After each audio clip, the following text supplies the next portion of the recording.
ഞാൻ വീഡിയോ എടുക്കാനാണ് വന്നേക്കുന്നത് യൂട്യൂബ് ചാനലിന്.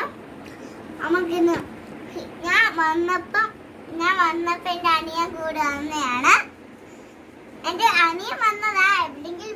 എവിടെങ്കിലും പോകുമ്പോ ഞാൻ വരുമ്പോ അനിയനായി പഠിക്കും ചെയ്യും. അനിയൻ കൂടുതലേക്കാണ് എപ്പോഴും കാണിക്കുന്നത്. കണ്ട നാക്കെല്ലാം ചൂടും എന്റെ പുറമേ തിന്നെ ഇരിക്കുക അവൻ. ഞാൻ ചുമ്മാ അവനെ വിളിച്ചോണ്ട് വന്നയാ. ചുമ്മാ ചെയ്ത ലൈക്കും സപ്പോർട്ടും മിനിയും. അതിന്റെ മുമ്പ് ഒരു കാര്യം പറയാനുണ്ട്.